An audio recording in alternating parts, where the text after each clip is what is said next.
Boas tardes a todas as persoas que nos estades vendo dende o barco de Valdeorras.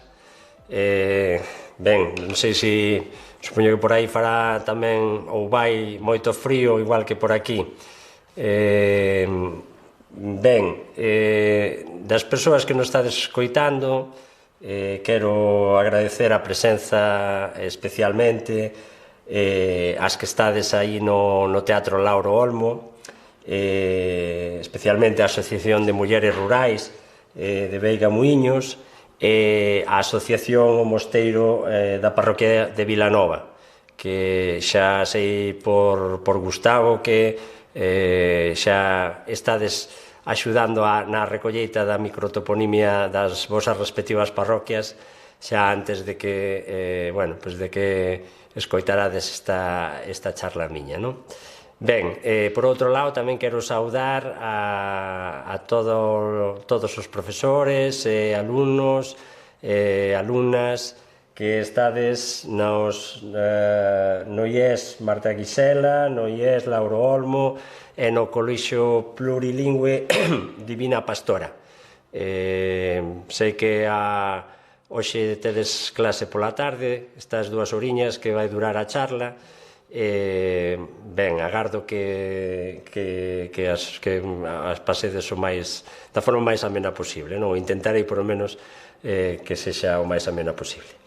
Ben, quero agradecer tamén a axuda de Gustavo, do técnico de Cultura, do Concello do Barco de Valdeorras, para organizarmos esta charla, e de un amigo e compañeiro de profesión que é Xavier Ro. Ben, se vos parece, comezamos xa, non? Para mí é un pouco... Ainda non estou moi acostumado a este novo sistema de teleformación, de charlas telemáticas, non? Estou máis acostumado a dalas presencialmente e comunicarme, mirar a xente aos ollos e non miraron a cámara, así que, ben, desculpade se en algún momento non me escoitades ben ou non me explico ben ou tal, porque presencialmente podedes dicirmo e así non podedes comunicarvos directamente comigo. Respecto disto, quería comentarvos que hai un chat público nesta charla e que me gustaría que poidades ir facendo xa as vosas preguntas ao longo da charla, poñéndoas aí. Así, cando remate a charla, poderei contestárvolas se xa están escritas aí no chat público, vale? Así que non esquezades ir calquera dúbida que teñades, calquera inquedanza, ila poñendo aí no chat público, ila escribindo. No caso do Teatro Lauro Olmo, encargarase Gustavo de ilas poñendo aí, e imagino que nos institutos, nos colexios, haberá algunha persoa responsable que transmita a través do chat público as preguntas do alumnado. Ben, como sei que ás 5:20 temos que rematar porque tedes que coller os autobuses e marchar, sobre todo a rapazada, non? Nada, comezamos xa, se vos parece. Ben, imos toponimizarnos. Ben, esta tarde eu quería falarvos destas cuestións que tedes aí. Quería explicarvos que temos unha toponimia oficial en Galicia, que é a que se rexistra no nomenclator oficial de entidades de poboación de Galicia, e que saibades a diferenza que hai entre a macrotoponimia e a microtoponimia, porque precisamente a microtoponimia é a que imos salvagardar con esta aplicación colaborativa da que imos falar hoxe, Galicia Nomeada, non? Ben, tamén quero explicarvos por que os galegos somos únicos no mundo nisto dos topónimos, porque temos esta riqueza toponímica e a súa importancia como patrimonio inmaterial da nosa comunidade, non? E tamén facer fincapé nos motivos polos que está desaparecendo, desgraciadamente, nos últimos tempos todo este patrimonio, non? Polo que urxe que o salvagardemos. Explicareivos despois a continuación como funciona a aplicación Galicia Nomeada, vale? Que é moi sinxeliña, ides ver, podedes utilizala desde os dispositivos móviles ou desde un PC conectado a internet, lóxicamente, e despois, xa que hai moito alumnado e profesorado escoitándonos, pois tamén falaremos un poquinho do potencial didáctico e normalizador que ten toda esta información toponímica pois para traballar con ela na escola e para os usos da administración local, que seguro que tamén nos estarán escoitando xente que traballa no Concello. E finalmente deixarei para a última parte a explicación do que significan os nomes das parroquias do Concello do Barco de Valdeorras. Bueno, comezarei polo nome do Concello e despois seguiremos polo das parroquias e finalmente deixarei para que vos me preguntedes polos nomes das aldeas. Vale? Ben, comecemos polo principio, non? Que é a toponimia, non? É a ciencia ou a parte da onomástica que se encarga do estudo dos nomes de lugar, do que significan os nomes do lugar, da súa orixe, do seu significado, ben? E tamén cando falamos de toponimia, pois, por exemplo, se falamos da toponimia do Barco de Valdeorras, estamos a referirnos ao conxunto de nomes de lugar que hai neste concello, comezando polos nomes das parroquias, polos nomes das aldeas e despois polos nomes das terras, das veigas, das pedras, das fontes, de todo o que leva nome, que en Galicia é moito. Por tanto, un topónimo é un nome propio dun lugar, sí? Pero para os galegos os topónimos son algo máis que a denominación dun espazo, non? A nós os galegos únenos un sentimento de identidade, de efectividade cara aos nosos topónimos, é dicir, que teñen unha trascendencia social moi importante. Se non que lle pregunten a todos os galegos e galegas que emigraron polo mundo adiante, que por moitos anos que voten fora, e sobre isto contareivos unha anécdota ao final da charla para pechar un pouco o círculo da charla, pois que por moitos anos que votemos fora nunca se nos esquecen e sempre levamos no noso corazón e na nosa alma eses nomes da nosa terriña, non? Ben, agora gustaríame explicarvos cal é a diferencia entre a macrotoponimia ou toponimia maior e a microtoponimia. Ben, por macrotoponimia entendemos os nomes das aldeas, das vilas, das cidades, dos concellos e das parroquias de Galicia, tamén das comarcas e dos ríos e montes importantes, pero basicamente cando falamos de macrotoponimia falamos dos nomes dos concellos, parroquias e aldeas que xa están todos eles oficializados, normativizados e oficializados neste libro que tedes aí de diante, que tamén se pode consultar en internet. Se poñedes en Google Toponimia Oficial de Galicia, levaravos á páxina web onde se pode consultar estas listaxes de topónimos oficiais.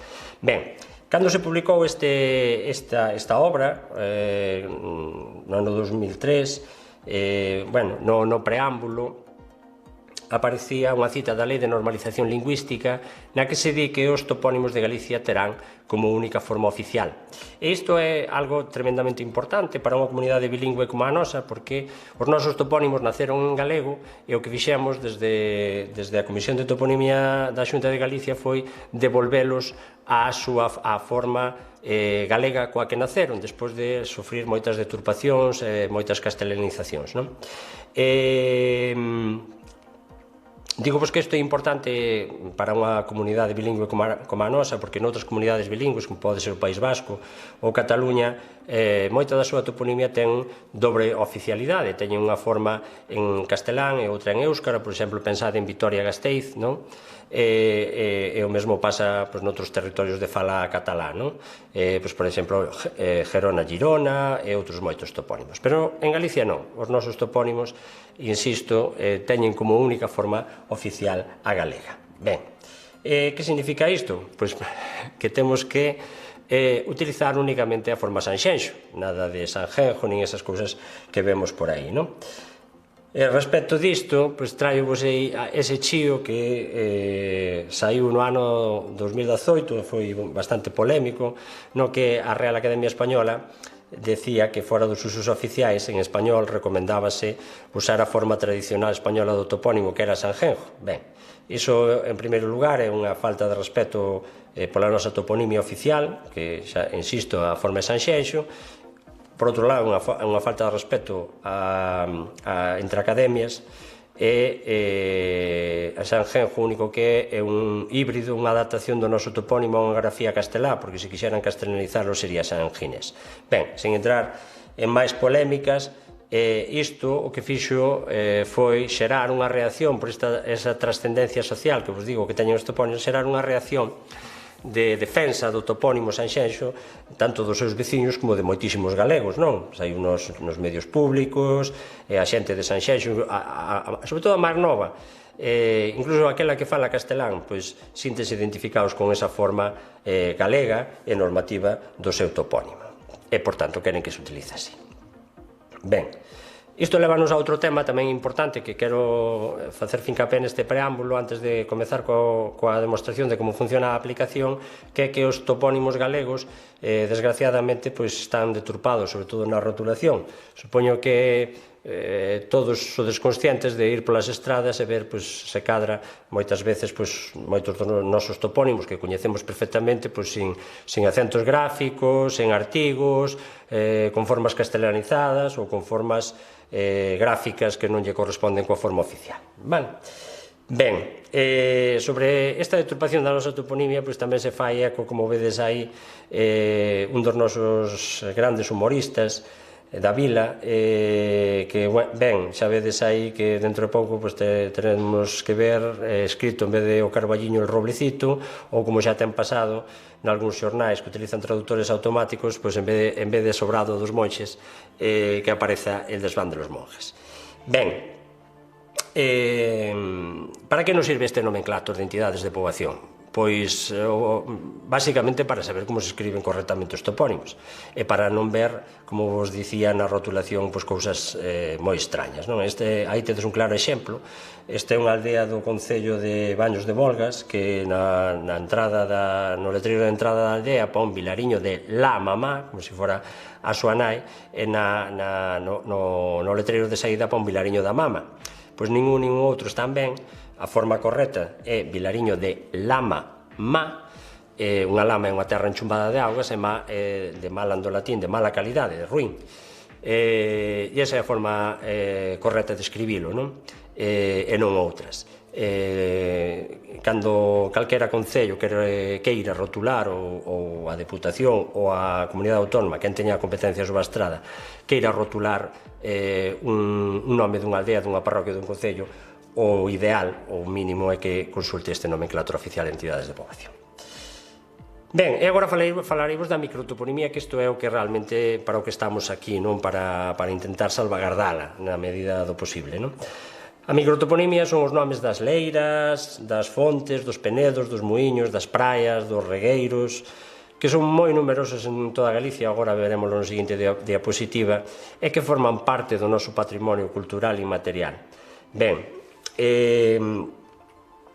xa hai anos que comezamos con esta teima de vendo que desaparecían os nomes e que se perdían polas causas que falaremos a continuación, que empezamos a recollelos. O proxecto pioneiro co que empezamos chamase Proxecto Toponimia de Galicia, estivo activo desde o ano 2000 ata o ano 2011, e ben, neses 11 anos recollemos alrededor de uns 400.000 microtopónimos nun 30% do territorio galego, máis ou menos.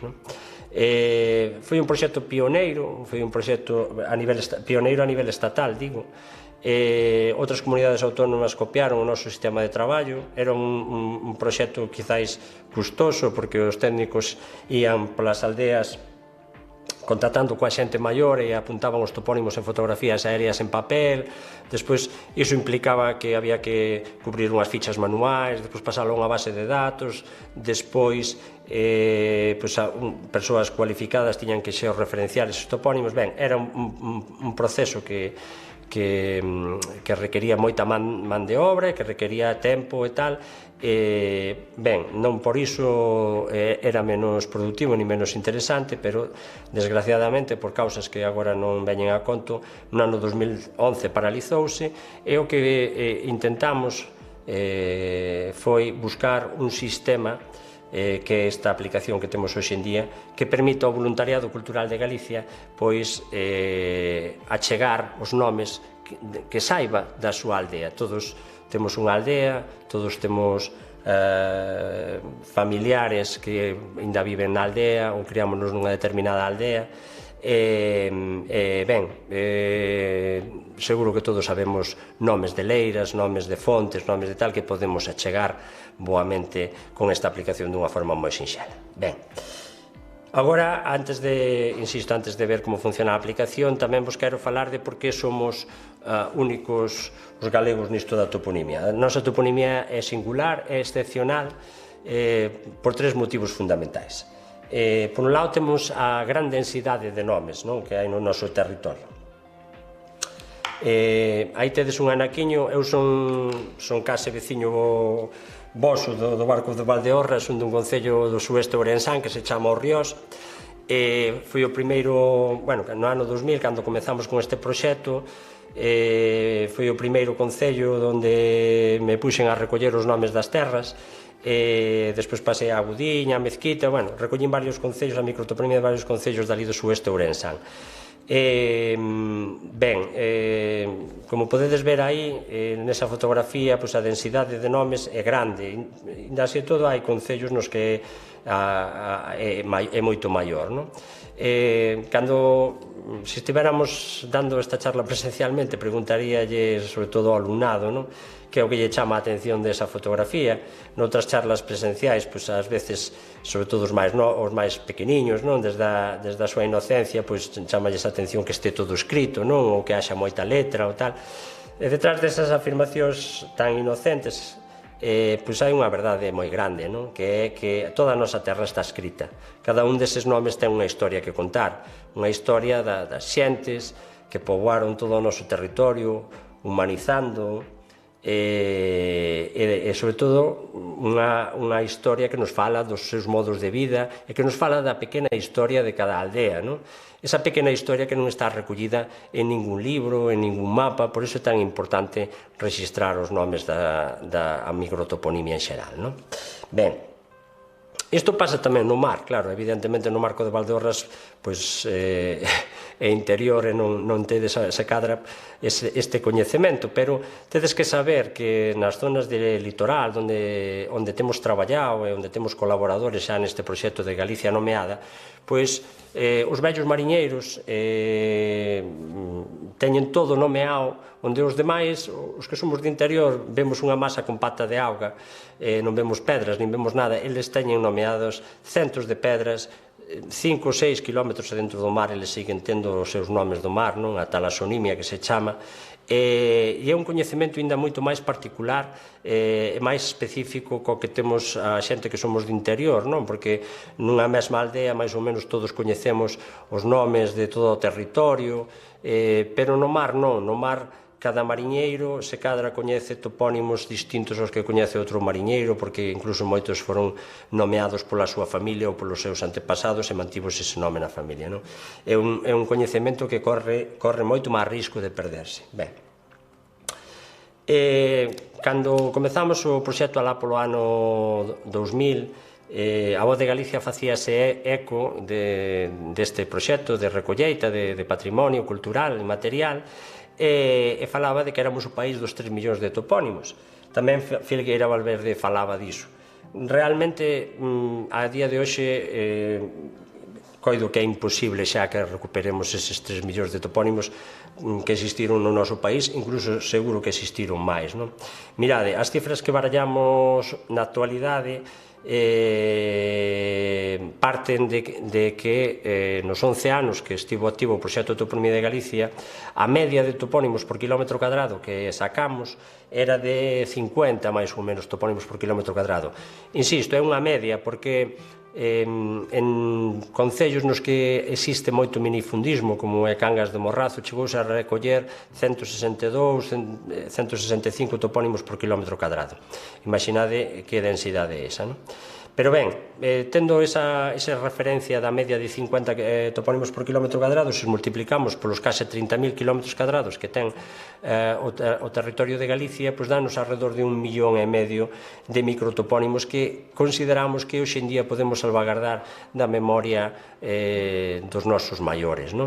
A ese 1,5 millón temos que engadirlle outro medio millón que se cadra existe en toda a costa atlántica e na Cantábrica, desde a Ribadeo ata a Guarda, no mar, ainda podemos se cadra rescatar ese 1,5 millón. Sería en total 2 millóns de microtopónimos que, se o pensades, que rexión ou que país pode presumir de ter 2 millóns de microtopónimos e, encima, pois, se algún día completamos toda Galicia, telos a golpe dun clic, telos aquí, como ides ver agora a continuación, nun visor xeográfico, e que podamos percorrer Galicia inteira vendo cada nome de cada recuncho da nosa terra e do noso mar. Esa é unha riqueza cultural da que moi poucos poden presumir.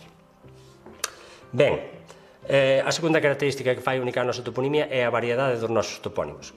Todos os investigadores que se teñen achegado á nosa toponimia sinalan que temos prácticamente todas as denominacións toponímicas posibles. Temos nomes referidos aos tipos de terras, á constitución das terras, aos tipos de cultivos, a distintos animais que percorrían o hábitat dos nosos montes e da paisaxe galega, a todo tipo de plantas, de árbores, acontecementos históricos, nomes de santos, de vías de comunicación. Temos moitísima variedade semántica nos nosos topónimos. Ben, e a terceira característica que fai especial a nosa toponimia é a antigüidade dos nosos topónimos. E despois veremos ao final da charla que no Barco de Valdeorras tamén tedes topónimos moi antigos, topónimos prerromanos, que levan moitos séculos entre nós e que na meirande parte dos casos son o único vestixio que nos queda das linguas faladas aquí antes da chegada dos romanos. Ben, esa é a parte bonita da nosa toponimia. E agora ven a parte quizáis máis triste, que é que nas últimas décadas, nos últimos tempos, esta microtoponimia está desaparecendo pola transformación dos modos de vida tradicionais en Galicia, da que todos somos conscientes, incluso eu creo que as xeracións máis novas que me estades escoitando hoxe tamén sodes conscientes. Ben, por un lado entre esas causas está o abandono das tarefas agrícolas e gandeiras. Hoxe en día as terras están quedando abandonadas, seguro que aí no Barco de Valdeorras tamén o vedes e tamén pasa, non? Eu, cando era pequeno, meu pai mandábame coas vacas para un sitio que se chamaba Cardedo, para outro que se chamaba Salgueira, ou para outro que se chamaba Arfuntiñas, eu tiña que saber onde eran todas esas terras, porque tiña que chegar ata ali coas vacas, non? Entón, os topónimos, ao final, son xeolocalizadores, facilitan a comunicación entre as persoas, non? Hoxe en día, se non imos traballar o campo, se non imos coas vacas, se non imos coas ovellas, non temos necesidade de aprender eses nomes, polo tanto, o que non se usa, pérdese, non? Ben, seguro que no Barco de Valdeorras tamén houve moito pastor. Eu tiven a sorte de que no ano 2000, cando iniciei o proxecto, moitos dos meus informantes, tanto no Concello do Riós, como da Gudiña, como da Mezquita, de Vilariño de Conso, eran vellos pastores que eles consideranse analfabetos, pero eu chámolle sabios, non? Eran xente que, se cadra, eran quen de darme 300 ou 400 topónimos nas serras, deses topónimos que só teñen vida na cabeza deles e na memoria deles, porque non aparecen en ningún mapa, non aparecen en ningún libro, só teñen existencia na súa memoria, por iso corren tanto perigo de desaparecer precisamente, non? Ben, despois a concentración parcelaria, non sei se no Barco de Valdeorras nalgúna parroquia se fixo, pero bueno, supoño que todos sodes conscientes de que onde antes había un montón de leiriñas, prácticamente houve un tempo que cada unha tiña un nome distinto, pois agora queda unha gran parcela e cun único nome desaparecen o resto dos nomes que había, non? As aldeas van quedando abandonadas, desgraciadamente, non? Cada vez máis, sobre todo nas provincias de Ourense e de Lugo, pero tamén nalgúnas partes do oriente da Coruña. O INE fala de que temos 3.600 aldeas abandonadas en Galicia. Eu podo dicirvos que se cadra o doble, non?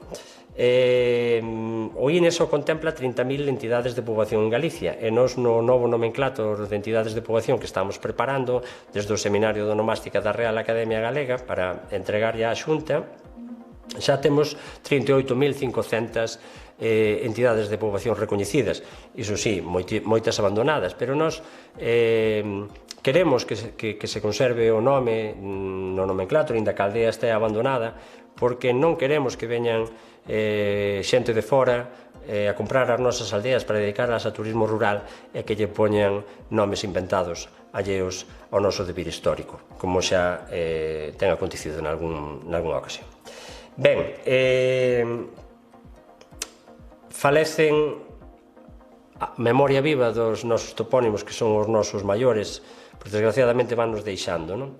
E aquí permitídeme un pequeno inciso para render a miña pequeniña homenaxe ás nosas nais e ás nosas aboas, que son as verdadeiras heroínas deste país, pero sobre todo as verdadeiras guardiás do patrimonio cultural e material.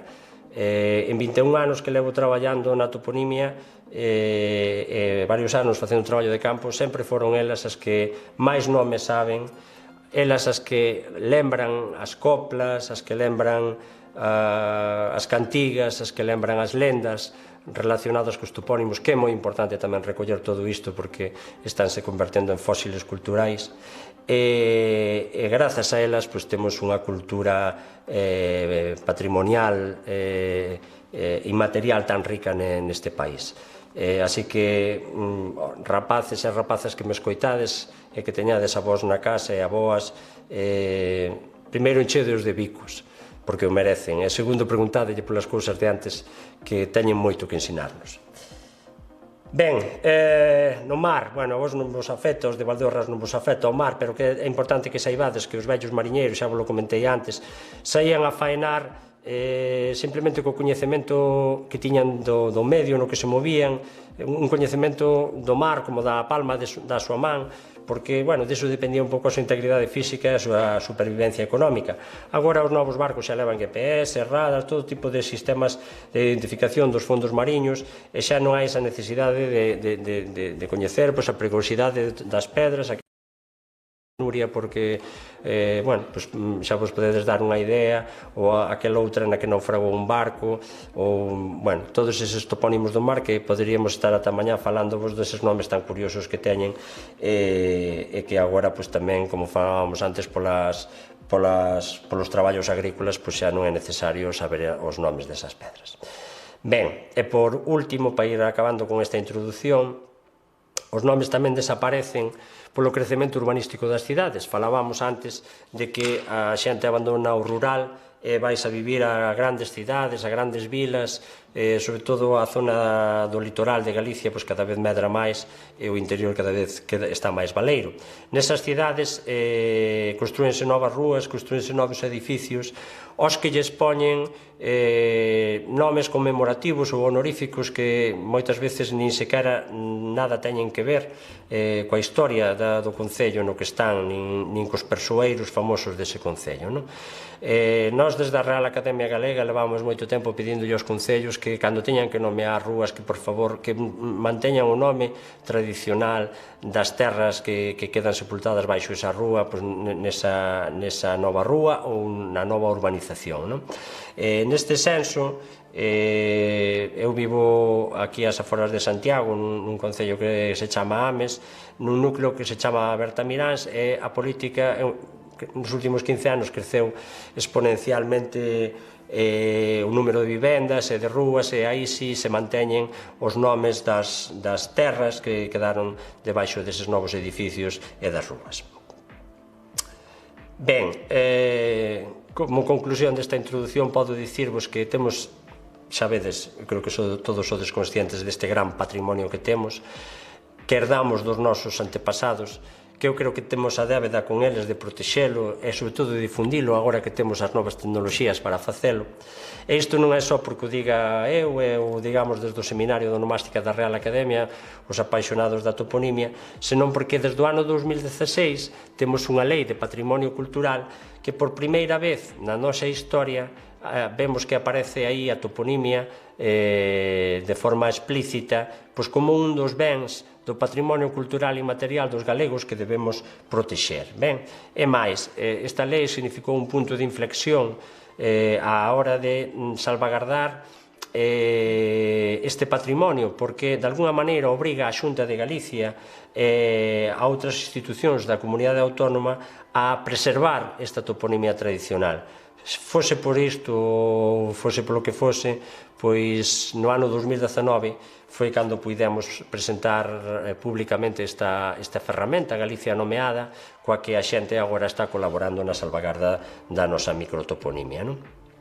Ben, tamén hai unha lei estatal na que aparece a toponimia como un dos bens que hai que protexer, e desde Europa tamén nos din que temos un gran patrimonio cultural nos topónimos e que temos que salvagardalos e difundilos. Ben, a conclusión é que a toponimia galega é un símbolo de identidade cultural do noso povo. Os galegos coñécesenos polo mundo adiante por moitas cousas boas e para outros serán malas. Para nós estamos moi orgullosos do que temos e de como somos. Pero tamén é importante que se coñeza esta riqueza cultural que hai detrás dos nosos nomes e ademais que ya podemos ofrecer, como veredes despois, a todos os turistas que veñan a visitar a nosa terra.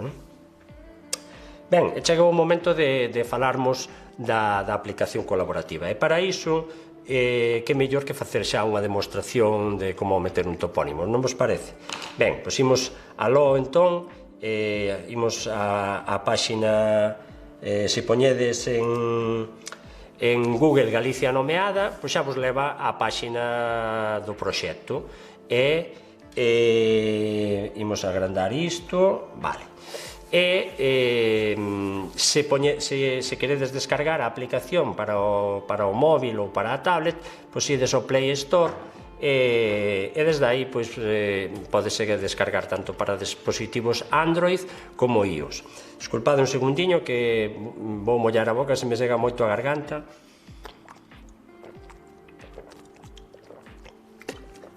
Ben, pois o primeiro que tedes que facer, no caso dos colexios e dos institutos, en vez de pedir unha conta a cada alumno, era mellor que pedirades unha conta conxunta a nome do colexio ou varias contas, unha por cada aula ou algo así, para que non metades cada un os topónimos á vosa maneira, sino que sexa un traballo conxunto de colexio, de instituto ou de grupo, que é moito máis bonito e sobre todo que este controlado por un profesor, que sempre resultará moito mellor. Ben, para pedir unha conta tedes que solicitala aquí, donde pon aínda non tes unha conta, podes solicitala aquí. Ben, e aí cubrides o nome, os apelidos, poñedes unha conta de correo electrónico e poñedes un nome de usuario que, insisto, poñede algo sinxelo, non poñades cousas extrañas que despois non vaiades lembrar, ou que, sobre todo, misturar maiúsculas con minúsculas ao final non conduce a nada, porque se vos trabucades xa non vos deixa entrar. É o mesmo co contrasinal. O contrasinal ten que ser unha combinación de números e letras, vale? E a poder ser as letras todo en minúsculas para non ter máis problemas. Ben, con eses campos que tedes aí abondaría para pedir unha conta, pero a nos gustaríanos que cubrirades todo o resto da información, un teléfono de contacto para poder falar con vos, se é un caso dunha persoa particular, a súa profesión, os seus estudos. No caso de que sexa un colexio, especificar de que aula sodes ou de que curso sodes, cal é o nome do colexio. No caso de que sexa unha asociación, como hai varias aquí escoitándonos, a de Veiga Muiños ou a do Mosteiro de Vilanova, pois poñedes aí tamén o nome da asociación, vale? Sabedes que pola lei de protección de datos os vosos datos non van trascender, lóxicamente, pero nós con esta información elaboramos estatísticas de cal é o perfil de colaboradores que temos no proxecto. Ao final é para eso, elaborar estatísticas, basicamente. Ben, unha vez que tedes creada unha conta, esa solicitude chégame a min como administrador da aplicación, e como moito tardarei 2 días en habilitárvola. Cando vola habilite, mandareivos unha mensaxe ao correo electrónico dicindo que xa está deshabilitados, que xa podedes introducir topónimos na plataforma, vale? E con esa mensaxe de benvida mandareivos un manual de uso da aplicación. É dicir, o que agora aquí vos vou a contar dun xeito moi resumido, aí nese manual vai todo moi especificado, é todo moi sinxelo, ata agora, fixadevos ben que xa hai máis de 2.300 persoas rexistradas na plataforma, pois ninguén ten tido problemas para introducir os topónimos. Ben, imos facer unha demostración agora de como se mete un topónimo. Bueno, se cadra antes de introducir o meu usuario para entrar como usuario registrado, convén dicirvos que para consultar os topónimos que hai nun determinado concello non fai falta entrar como usuario registrado, é dicir, calquera persoa que acceda á páxina web poderá ver a microtoponimia que hai registrada en cada un dos concellos galegos, vale? Eso desde lo que ter claro. Aquí temos un xogo tamén que poderedes utilizar nos institutos e nos colexios, e para xogar tampouco hai que darse de alta como usuario registrado, vale? Só hai que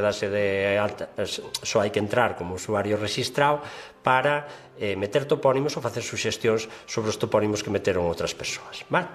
Ben, entón vou entrar agora sí como usuario registrado.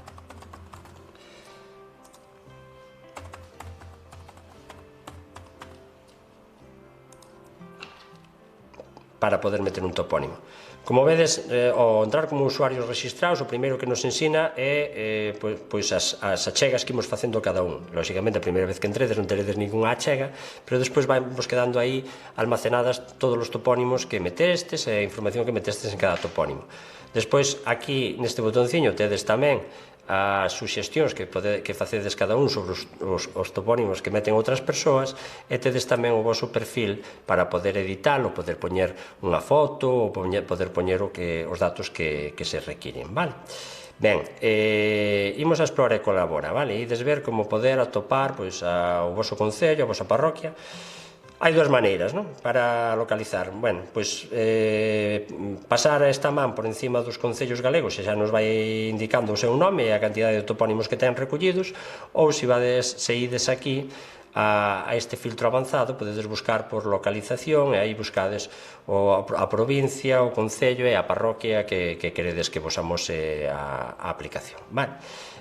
Xa non imos facer esa demostración, eu vou directamente aquí, vedes o barco de Valdeorras, e vemos que ten 668 topónimos recollidos a día de hoxe.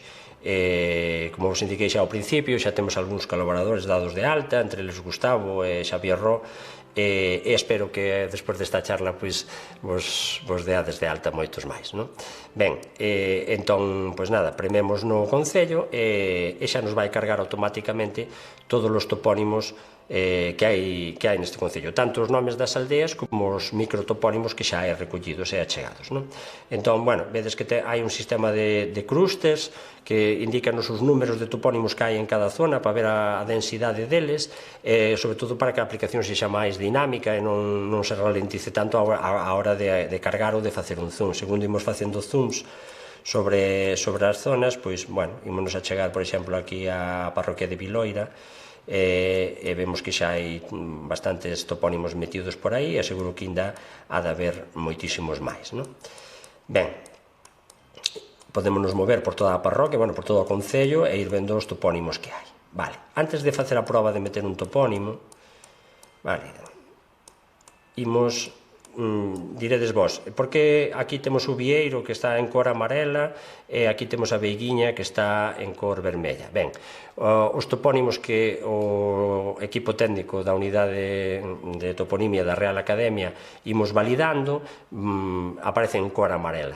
Os que aínda non revisamos, os que aínda non están validados, aparecen en cor vermella. É unha maneira de facerlle ver á xente que os que están en cor vermella aínda poden aparecer con incorreccións porque aínda non foron revisados nin validados. Ben, Que capas de información temos a parte da fotografía aérea? Ben, pois imos aquí a este botonciño que temos á dereita e vemos que temos fotografías aéreas do territorio galego desde o ano 2002 ata o ano 2017. Por defecto, a que nos aparece cargada é a do ano 2014, vale? Porque é unha fotografía moi clariña, que quedou moi ben feita, entonces vese todo o territorio moi ben, non?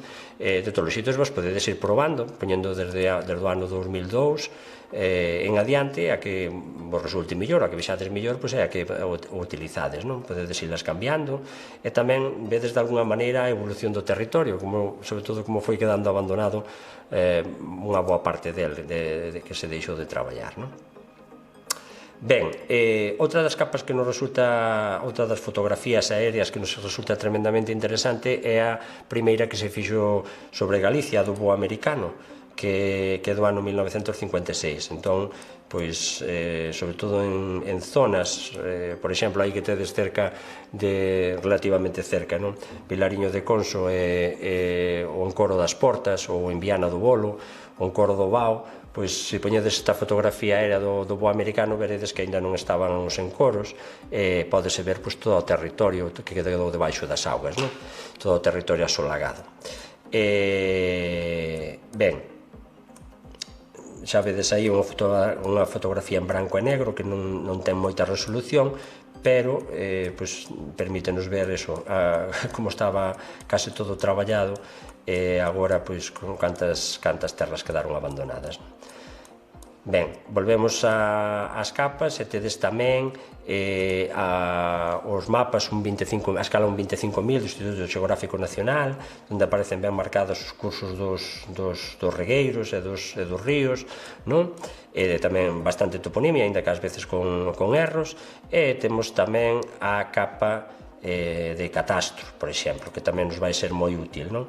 Vamos poñer aquí unha zona de cultivo, a ver, por exemplo, aquí onde o córrego, e imos cargar a capa de catastro e deberían aparecer aí as parcelas todas, vedes como aparecen as parcelas todas numeradas e aparecen de vez en cando algúns topónimos que nos van dando pistas, vedes, por exemplo, aquí a fonte, e aí o Trulleiro, aquí na aldea do Castro, ben, é unha referencia para, se cadra moitos deses topónimos non están ben localizados, porque, bueno, todo depende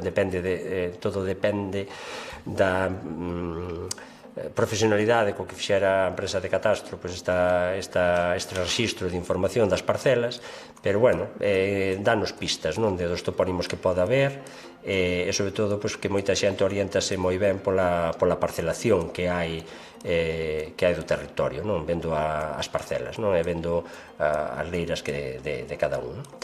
Ben, esas, en xeral, bueno, xa probaredes, hai máis capas de información aí, máis mapas, pero, ben, as que máis útiles nos van resultar van ser esas.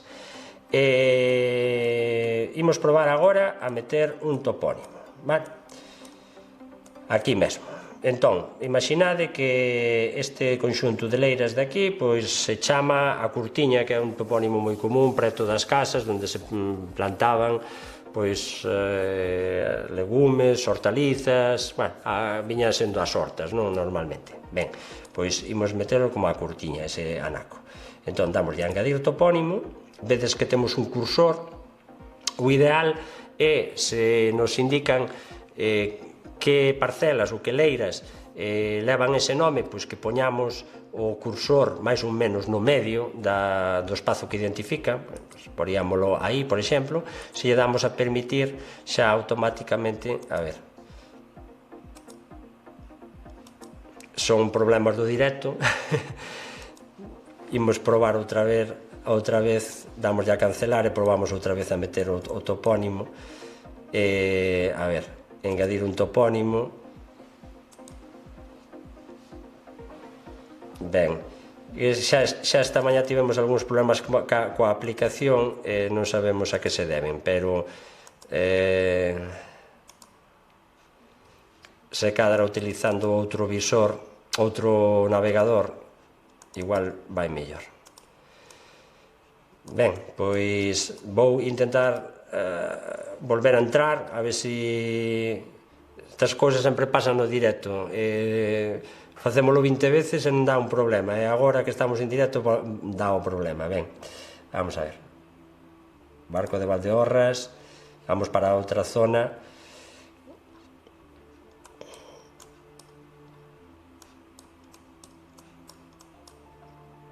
Vale.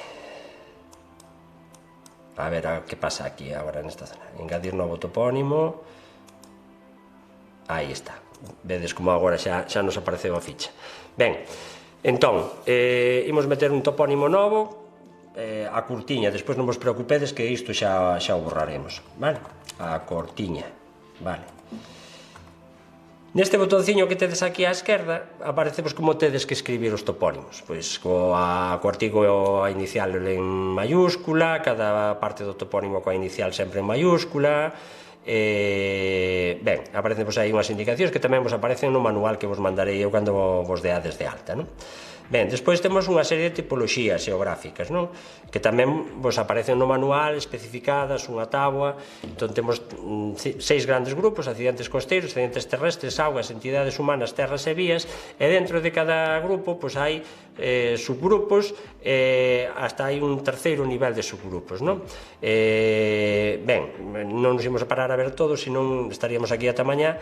Entón eu xa vou escoller a tipoloxía terras, e agora dentro de terras temos un subgrupo que é arboredo, cultivo, matogueira, terras estériles ou terreo mixto.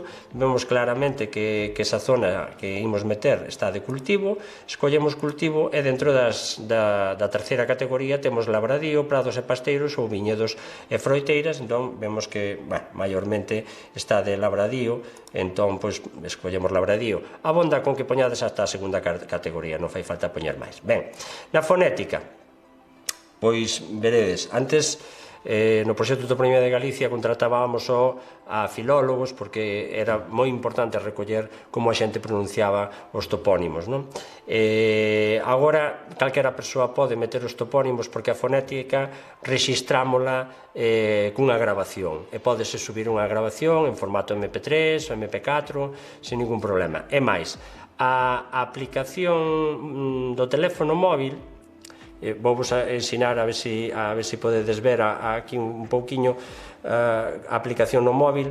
Na máis nos conectamos a través do móvil, xa nos xeolocaliza ali onde nos atopamos, non? Entón eu aquí neste momento estamos emitindo desde a Cidade da Cultura de Santiago de Compostela, bueno, apareceme aquí a fotografía aérea da Cidade da Cultura, ainda estaba en construcción.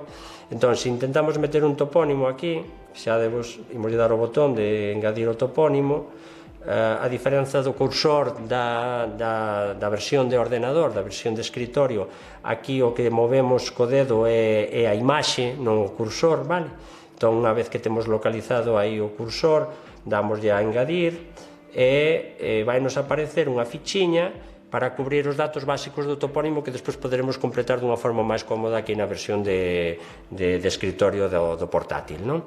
Entón, vedes que aquí hai un botonciño que se chama Novo Audio, é dicir, que se metedes o topónimo desde a aplicación do móvil, pois xa podedes gravar automáticamente a persoa que vos está dicindo o topónimo, os vosos avós, os vosos pais, os veciños. É moi importante, insisto, para nós, para os lingüistas, recoller fidedignamente como pronuncia cada persoa un topónimo, vale?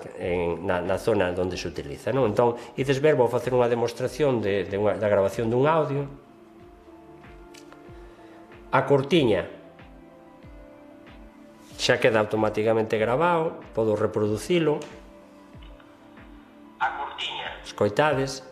E máis, despois, se estamos metendo, por exemplo, o nome dun cruceiro, dunha fonte, dun penedo, a través do móvil, podemos sacarlle unha foto co teléfono móvil, e con este botonciño de aquí de engadir imaxes, vainos a galería de imaxes, e desde aí podemos xa subir tamén a foto dese elemento de interese cultural. Ben, como vedes, é moi sinxeliño de usar e permítenos, pois iso, engadir moita información sobre un topónimo, información gráfica e información audiovisual. Ben, volvemos outra vez aquí a versión de escritorio e deixamos a fonética sin cubrir porque desde aquí, desde seleccionar arquivo, podemos tamén descargar os arquivos de audio aí no ordenador e irlos engadindo desde o ordenador, vale? Podémoslo facer desde os dous sitios, desde o móvil ou desde o ordenador. Ben, despois aquí neste campo de descripción, información extra, podemos, non é que podemos, debemos recoller todas as historias que nos conten os veciños sobre un topónimo, etimoloxías populares, lendas, cantigas nas que se menciona ese topónimo, toda esa información ou por que a xente pensa ou cree que lle chaman a ese sitio así, ou realmente a motivación real, non? Un sitio que se chama o Barro, era porque a xente sabía que dali sacábase barro para as construccións das casas. Xa está, esa información interesantísima, poñela aí porque vai quedar para uso de todas as persoas que queiran ver a información do barco de Valdeorras, non? Ben, e aquí en anexar ficheiros, desde aquí tamén podemos engadir o que falábamos, fotos, vídeos, se tedes documentos sobre os topónimos, podense engadir desde aí. De feito, algúns usuarios de Galicia Nomeada que se deron de alta aí no barco, xa engadiron documentación de todo tipo sobre os topónimos. Ben, e por último, se queredes sacar xa sobresaínte, incluso, que non é necesario, insisto, porque o que nos interesa é guardar ou salvagardar o topónimo, danos igual que chegue máis alá ou chegue máis acá, pero bueno, se sabedes ben a área que delimita ese topónimo, podedes dibuixar a xeometría, non? Entón, para dibuixar a área, é tan fácil como ir marcando puntos. Imaginade, marcamos toda esta área, imos marcando e pechamos no punto no que comezamos. Entón, vedes aí que xa nos marca a área que identifica o topónimo. Para marcar as áreas que identifica cada topónimo hai que ter moi bons informantes, lóxicamente, pero seguro que aí os teredes, non? Ben, por último, cando temos todos os datos cubertos, ou por lo menos os obrigatorios, dámoslle a guardar e enviar o topónimo, e o que fai é crear unha ficha dese topónimo.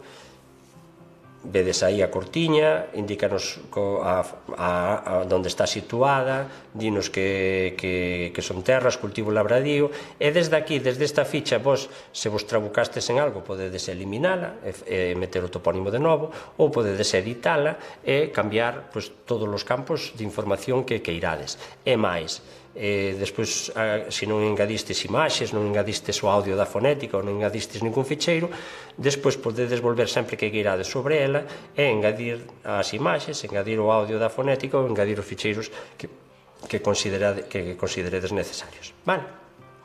Ben, volvemos outra vez á páxina anterior e vedes que, vamos poñer en grande, e vedes que xa nos queda aí metido o topónimo a cortiña, como vos dicía antes, en cor vermella, porque para indicar que ainda non foi revisado, que non foi validado polos especialistas en toponimia, e aí queda. Ben, que outra cousa podedes facer aparte de meter un topónimo novo e toda a información relativa a él? Ben, podemos mover ou, bueno, non mover, podemos facer a suxestión de que un topónimo está mal localizado, non? Imaginade que, bueno, aquí temos o topónimo Olivar, sí? E resulta que,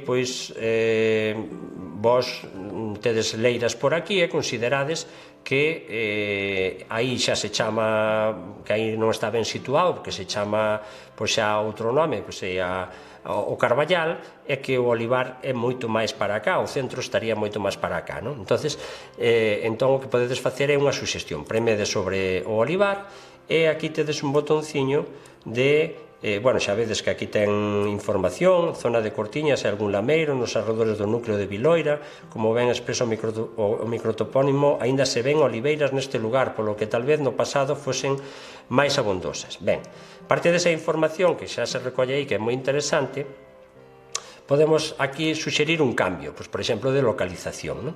Entón, os cambios que podemos facer son de tres tipos. Podemos modificar os campos, ben, é dicir, facer unha suxestión, imaginade que en vez de o olivar, como está recollido con artigo, pois que non se usa o artigo, que é olivar a secas. Pois podedes facer esa suxestión. Iso non significa que se vos vai a facer caso desa suxestión. Nós, lóxicamente, temos que investigar se efectivamente se utiliza o artigo ou non. E como facemos esa investigación? Pois moitas veces chamando por teléfono á propia aldea e preguntándolle aos veciños como pronuncian ese topónimo, ou falando con outros usuarios, colaboradores da zona, a ver se coñecen o topónimo e se saben como usan.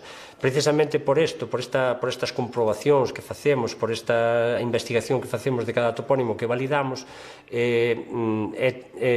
nos leva tanto tempo. O equipo de especialistas que estamos detrás desta plataforma non é moi numeroso, e compre que fagamos as cousas con responsabilidade e que as fagamos ben, e entón, pois, ben, levamos certo retraso na validación dos topónimos.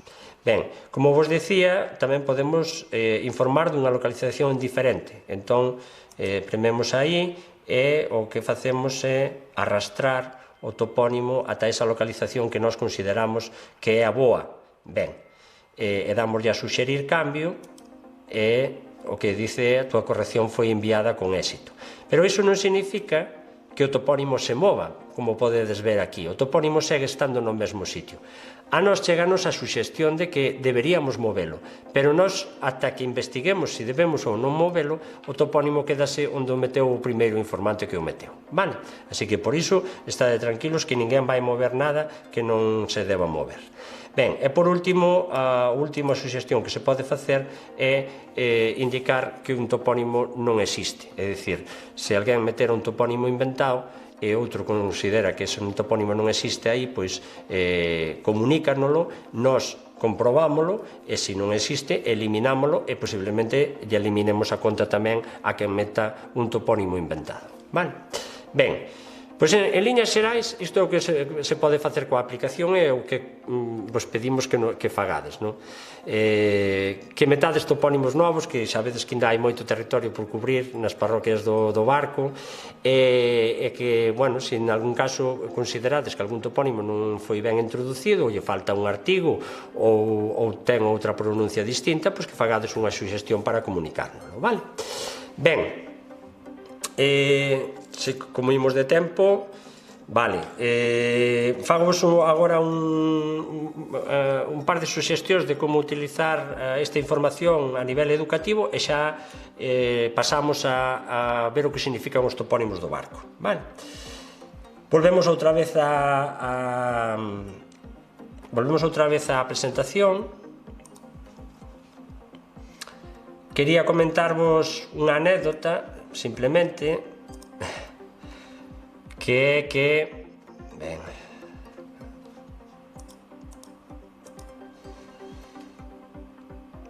Aí temos. Ben,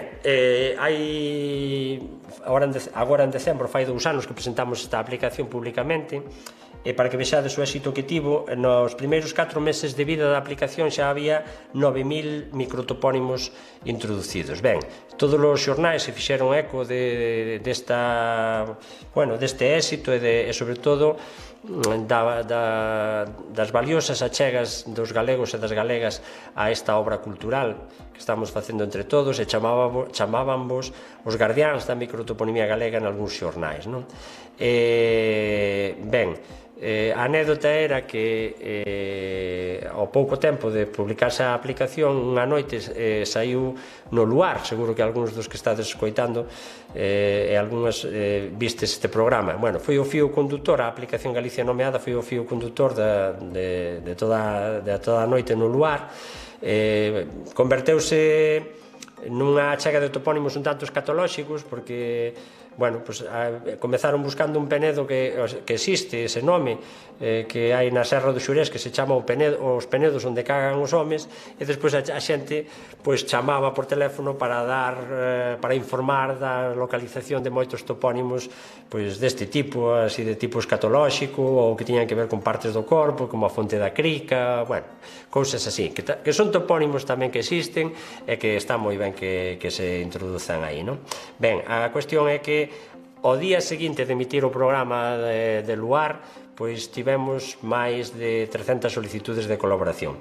Entón, iso que fai é que eu me pregunte que fago eu aquí. Quen tiña que estar aquí era Galloso, falando pois da aplicación, e seguro que se daría de alta moitísima máis xente, non? Ben, para que vexades un pouco os resultados que temos hoxe en día, a día de hoxe, como vos comentaba, bueno, aí tedes a cifra de 2.270 colaboradores registrados, xa son máis, que non está actualizada, andamos sobre os 2.300, temos máis ou menos sobre 32.381 microtopónimos que introduciron eses colaboradores. Uns introduciron 5, outros 100 e outros pois centos de topónimos introduciron. E deses 32.000 temos 24.000 xa corrixidos e validados polos especialistas da Real Academia Galega. Ben, tamén quería falarvos de que temos para difundir todo isto, temos unha páxina que podedes entrar cando que irades, toponimiaxunta.gal, na que imos dando conta pois do que significan moitos topónimos curiosos, singulares de Galicia, nunha sección que se chama Detrás do Nome, e hai unha sección de novas onde se vos conectades mañá ou pasado xa poderedes ver tamén as fotos das persoas que estades escoitando esta charla, porque aí imos publicando pois todas estas charlas que se dan, tanto as presenciais como en streaming, e bueno, toda a información. Tedes moitísima información, publicacións en PDF, aí como non nos dá tempo a verlo todo, pois prefiro que naveguedes vos e que vexades todas as seccións que ten o portal da Toponimia de Galicia, que teñen moi boa acollida, porque a xente interesa saber que significan pois os nomes dos seus concellos e das súas aldeas e das súas parroquias. Ben, imos directamente xa á rendabilidade de todo isto, non? Ímolo pasar dunha forma un pouco así por enriba, non? Mirade, prácticamente todas as disciplinas ou todas as ciencias humanas poden servirse da información da toponimia, porque acheganos información lingüística, xeográfica, histórica, arqueolóxica. De feito, por iso é tan interesante para utilizar no ensino, non? Porque pódese traballar moitas disciplinas, moitas materias traballando a toponimia, vendo o que significan os topónimos, non? Por darvos un exemplo só, uns dos que máis utilizan son os arqueólogos, porque topónimos como a Mamoela, a Medoña, a Medorra, a Arca, a Anta, a Modia, pois dan indicios de lugares onde pode haber restos arqueolóxicos. Entón, eles utilizan a toponimia como un sinalador da presenza deses restos arqueolóxicos. E despois son prácticamente todas as consellerías, xa non imos pararnos, estaríamos ata mañá dándovos exemplos prácticos de como utiliza cada consellería ou como debería utilizar cada consellería esta información, non?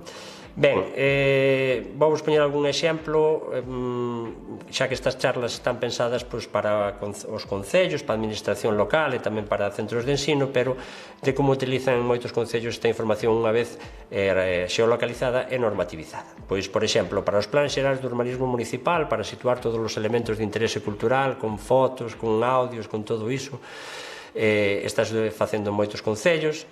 Para rotular correctamente os nomes, que desgraciadamente, como vos dicía ao principio, pois seguimos vendo auténticas aberracións.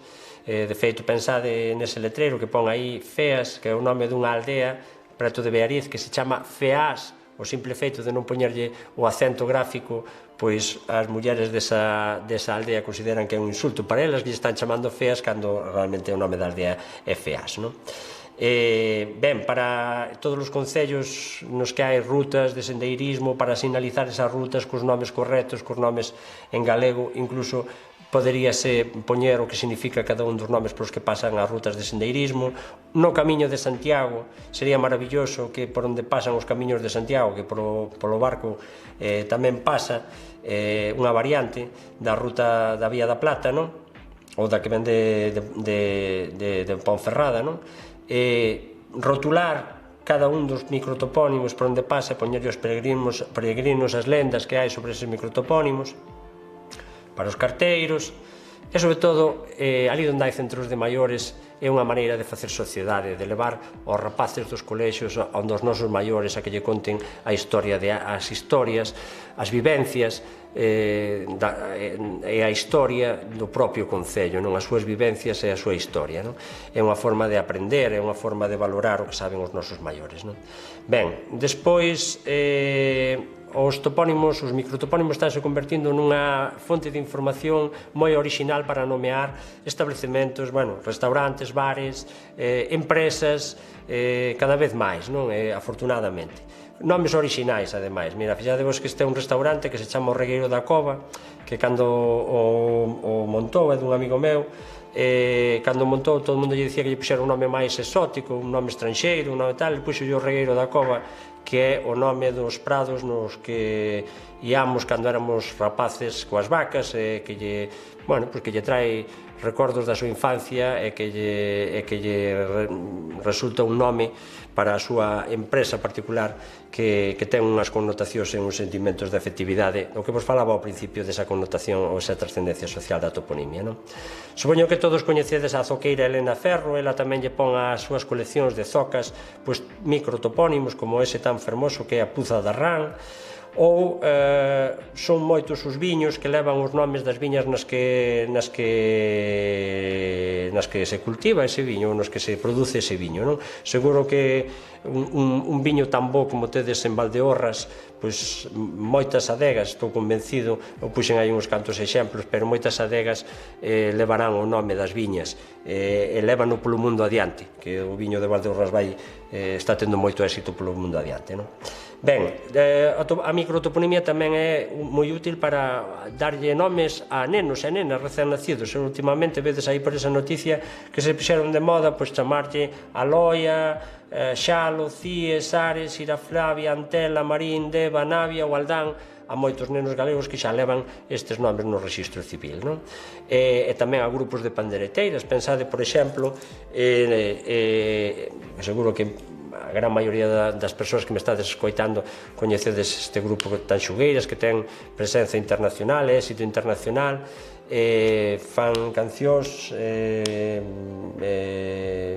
pois na liña do apoderamento femenino, e que elas decidiron poñer ese nome, que é un microtopónimo dunha aldea dali do Ríos que se chama Fumaces, a través dun amigo delas, porque lles parecía un nome tremendamente sonoro para o tipo de música que elas facían.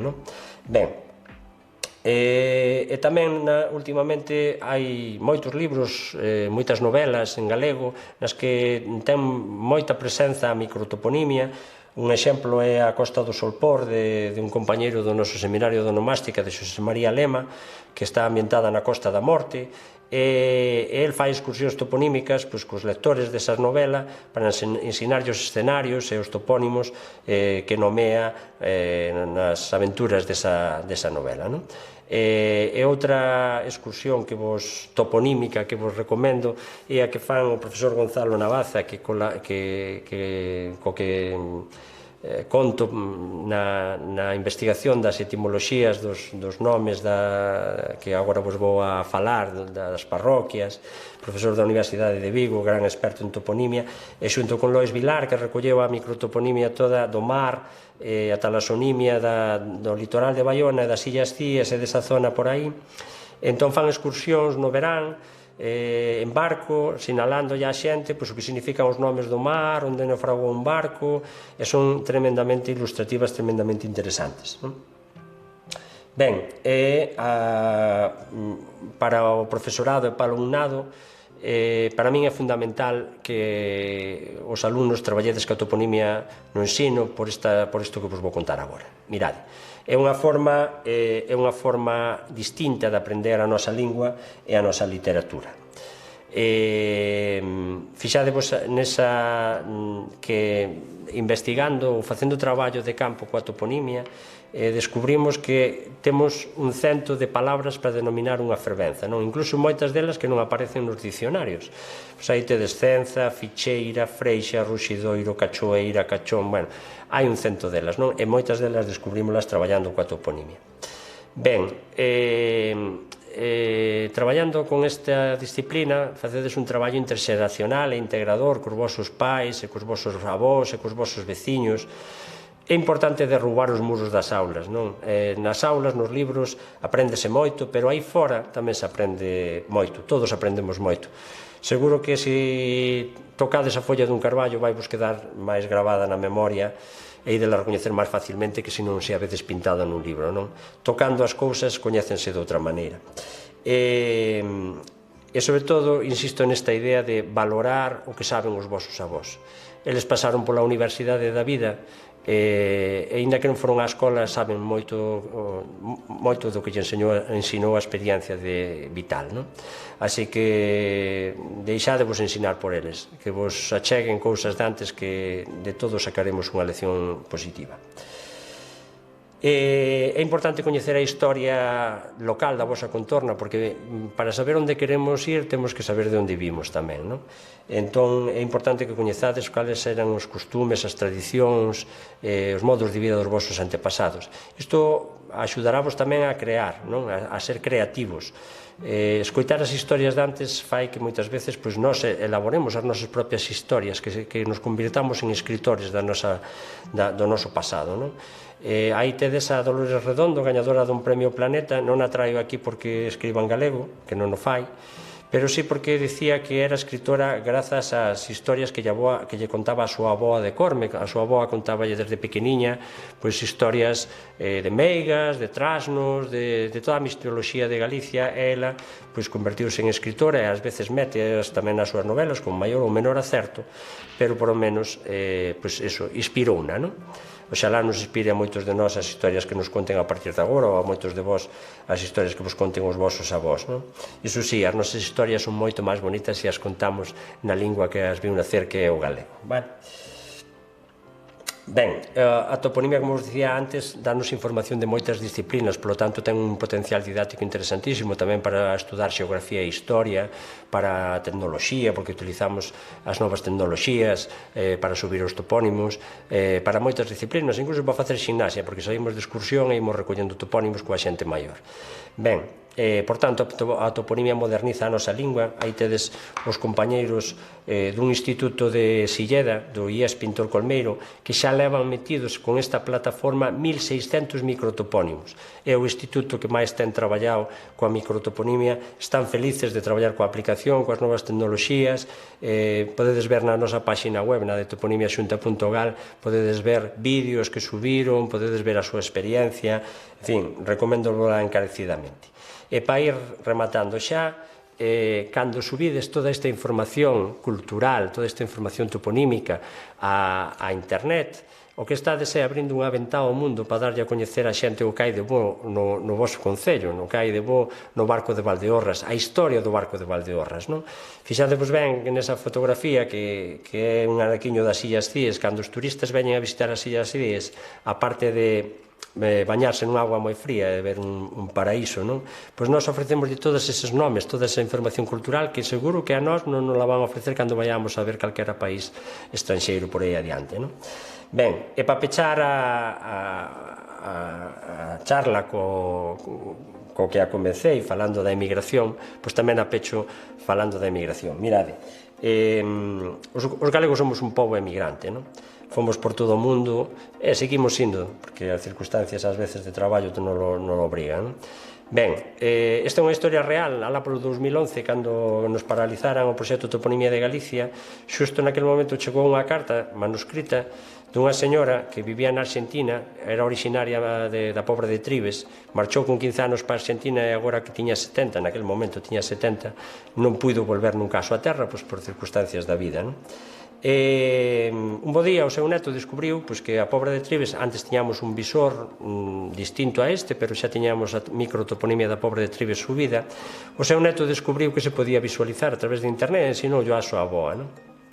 A súa avoa mandounos esa carta moi emotiva dicindo que a fixáramos a muller máis feliz do mundo, porque o primeiro que facía cando se erguía todos os días era visualizar as serras nas que ela de pequeniña, desde os 5 anos ata os 15, andou coas cabras e coas ovellas, e que neses 60 anos que estivo fora da súa terra nunca se lle esqueceu ningún deses nomes da serra. Entón, dábanos as gracias porque cun só clic devolvíamola todos os días á súa terra. Ela podía viaxar virtualmente á súa terra simplemente vendo os nomes das terras, non é das serras. E que morría feliz por poder disfrutar desta ferramenta, non? Simplemente por iso xa paga a pena que subamos toda esta información en internet para facer felices os valdeorreses que andan polo mundo adiante e que poidan ver os nomes da súa terra. Ben, eu podo dicirvos a conclusión de todo isto é que nun momento no que parece que o galego cada día ten menos falantes, que a xente nova non se interesa polas tradicións, pola cultura, eu o que podo dicirvos é que eu vou romper unha lanza positiva a favor das novas xeracións, de todos e todas as que me estades escoitando. Porque eu si vexo moito entusiasmo en moita xente nova, si vexo compromiso coa lingua, coa cultura, coa toponimia, coas tradicións, co folclore. Vexo, sobre todo, a emoción da xente maior cando ve que os novos vos interesades por estas cousas que para eles foron vitais, non? E tamén teño a esperanza de que non sexamos esta xeración de galegos e galegas que temos ao noso alcance as novas tecnoloxías os que deixemos perder esta información que se mantivo viva durante séculos simplemente a través da oralidade, de boca en boca, de pais a fillos e a netos. Non podemos romper esa cadea de transmisión xeracional, así que, por favor, participade cada un que achegue os nomes que saiba, os nomes que lle digan os seus avós, pero achegade algún nome, por favor. Ben, e agora quedan uns 20 minutos para falar dos nomes das parroquias, espero que o faga antes, do nome do concello, despois ainda me poidades preguntar a través do chat público, vale? Ben, un traguiño de auga e vemos o que significa o barco de Valdeorras, que seguro que saberedes, e imos escoitar un vídeo tamén. Ben, para a primeira parte do topónimo barco tense falado de dúas teorías, non? Por un lado, que contén o nome como un barco, embarcación, que faría referencia a un paso de barca da época romana para cruzar o río Sil entre as entidades de poboación do Barco e Viloira. E hai outros toponimistas, investigadores, que apostan porque se trata dun topónimo prerromano que contén unha base oronímica, é dicir, que fai referencia ao relevo, que é barc ou barc, que significa depresión do terreo ou concavidade, non? Ben, por un lado, perfectamente podería, tendo en conta de que hai unha entidade de poboación que se chama o Porto da Barca, aí podería perfectamente referirse a esa embarcación que pasaba dun lado ao do outro do río, como podedes ver aí nesa zona na que se sospeita que é onde estaba a embarcación, ou que tamén pode ser un topónimo prerromano oronímico porque o barco está situado nunha concavidade, na concavidade que fai o río, lóxicamente, non? Ben, as dúas son perfectamente posibles, pero a do barco non ten por que desbotarse como desbotaron moitos investigadores. E por outro lado temos Valdeorras, que creo que xa todos os valdeorreses coñecedes que ven de Valle de Guigurris. E os guigurri, ou os guigurros, eran un pobo prehistórico que xunto cos tíburos, de onde ven o topónimo Tribes, e os lémavos, que de onde ven o topónimo Lemos, ocupaban a zona do Sil no tempo da chegada dos romanos. Pero escoitaremos agora un vídeo no que nos vai explicar mellor o que significa Valdeorras.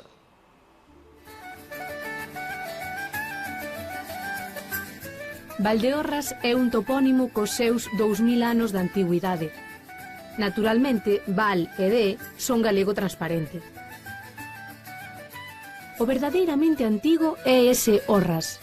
Na fin do século I, Ptolomeo fala do Foros Guigurrón, é dicir, o Foro dos Guigurros, unha vila cabeceira de comarca. Deses guigurros saiu a palabra Orras que temos en Valdeorras. De Guigurros a Orras, como se ve, perdéronse dous gués, un inicial, como pasou con Germanum, que deu irmán, e outro interior, como pasou con Regalen, que deu real. Hai 1000 anos este lugar xa corre nos documentos como Guiorres ou Iorres.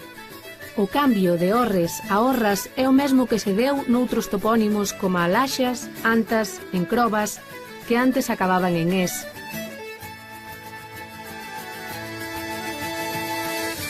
Valdeorras é, polo tanto, o Val dos Guigurros. O que aínda non teñen claro os especialistas é que significa guigurro.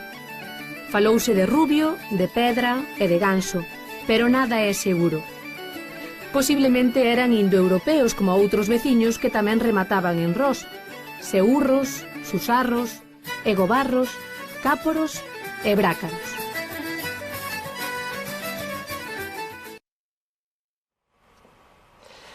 Ben, xa escoitastes o que significa o topónimo Valdeorras e como evolucionou esa forma Guigurres a Orras, non? Ben, o seguinte nome de parroquia é a parroquia de Alixo. Ben, este é un topónimo tamén que sospeitamos prerromano, complexo, teñense proposto algunhas hipóteses erradas que parten dun étimo ali e eli, prerromano, lóxicamente, pero en galego ese L debería caer. Esa raíz hidronímica referente ás augas témola noutros topónimos nos que caeu, por exemplo, vedes que de Aleste temos o topónimo este, que é un río en Portugal, de Alexicos temos o topónimo Esgos, e de Alisantia temos o topónimo Asancias. Vedes que en todos eles cae o L, sen embargo en Alixo non caeu, co cal a día de hoxe segue sendo unha incógnita para nós, non? Ben, outro topónimo, bueno, Barco xa vimos o que significaba, quer dizer, hai a parroquia do Barco, pero xa vimos o que significaba. Insisto, para aquela xente que desbotou a teoría da embarcación, desde o punto de vista de Gonzalo Navaza e meu, non a desbotaríamos. Ben, parroquia do Castro de Valdeorras. Ben, castro é unha palabra latina transparente, significaba, ven do latín castrum, significaba castelo ou fortaleza, e durante a Idade Media foi adquirindo novos valores, non? De feito, os castros da Idade Media son núcleos poboacionais herdeiros de asentamentos prehistóricos, pero poden referirse tamén a fortificacións de características semellantes ou incluso a un outeiro ou unha elevación do terreo onde antigamente existise ou pudese existir un castro, non? De feito, aí nese núcleo do castro hai unha torre, non? Unha fortificación. Bueno, pues é probable que ou que estea asentada sobre un antigo castro ou que castro se refira a esa fortificación, non? Bueno, Valdeorras xa non mencionamos, acabamos de ver o que significa, sí? Ben, a parroquia de Cesures. Este topónimo repítese na toponimia galega coas variantes Cesuras, Cesuris, Cesures e Cesuris, e tamén aparece no nome do concello de Pontecesures, non? No caso deste último, difundiuse unha lenda de que tiña que ver co Caesaris, co César romano, pero é unha fantasía etimolóxica. Aínda que se teñen suxerido outras hipóteses, nós pensamos que a máis acertada é a que supón estes topónimos gardan relación co latín caesura ou escisura, que significa un corte, unha fendedura, un nome relativo case sempre á orografía do lugar, non? No caso da parroquia de Cesures do Barco de Valdeorras, quizáis estea motivado pola existencia do caborco de Santa Mariña, que é unha valgada profunda que vertebra a parroquia de Cesures. É ben probable que faga referencia a iso ou a algún corte máis pronunciado que haxa no terreo, que é o que identificou esa parroquia. Ben, a parroquia de Coedo. Bueno, pois os topónimos Coedo, Coído, Coiñedo, Coiñal son abundanciais de coios, de cantos rodados, de pedras arredondeadas, non? Coio provén do étimo céltico Croudius, que deu croio en galego xunto coa variante coio, que é a que utilizamos no oeste ourensán, non? O dicionario da Real Academia Galega define coio como unha pedra dura e pequena, particularmente a que está arredondeada e lisa pola erosión. Ben, non teñen por que ser só pequenas, ás veces tamén se lle chama coios a penedos grandes, arredondeados, non? Entón, pois, tamén pode ser esa a motivación de que existan nesta parroquia ese tipo de penedos. Non estiven nela, entón non podería dicilo, seguro que os que estades escoitando podedes facer as vosas reflexións, non? E hai unha teoría de Nicandro Ares sobre estes coedos que propón que veñen de, bueno, a parte de pedra, podría vir de caulis, colis, coles, que significa col, co cal significaría que, bueno, pues a motivación sería que había originariamente unha horta de coles ali. Nós decantámonos máis pola teoría dos collos, das pedras, que non pola das coles. Bueno, parroquia de Éntoma, outro topónimo milenario, outro topónimo prerromano, escuro, complexo. Esta parroquia foi anexo da de Xaguaza, porque así aparece en documentación do século XVI, que fala de iglesia de San Miguel de Xaguaza, con su anexo de San Juan de Arnedo e San Juan de Éntoma. Ben, sabemos que é un topónimo prerromano polo sufixo átono oma, que é un superlativo indoeuropeo, que está presente en outros topónimos, como, por exemplo, en Córgomo, en San Martín de Valdeorras, non? Estes topónimos que trata os Carlos Búa, que é un gran especialista en toponimia prerromana, comenta este sufixo, pero non achega ningunha luz sobre a raíz ent. Polo tanto, seguimos sin saber a que pode facerse referencia. Quizás teñamos a sospeita, un dos elementos máis característicos de Éntoma é esa ponte romana sobre o río Galir. Galir tamén ten toda a pinta de ser un topónimo prerromano, por tanto, se cadra hasta ese ent fai referencia a ese originario, a ese río Galir, ou é un nome antigo dese río Galir. Parroquias de Forcadela e Nogaledo. Ben, Forcadela é un diminutivo de forcada, non? Procede do adxectivo sustantivado furcata, que significa bifurcada, non? É con base na voz furca, que é forca. Ben, estes topónimos, Forcada e Forcadela, adoitan identificar zonas nas que hai unha bifurcación de camiños ou unha confluencia de ríos.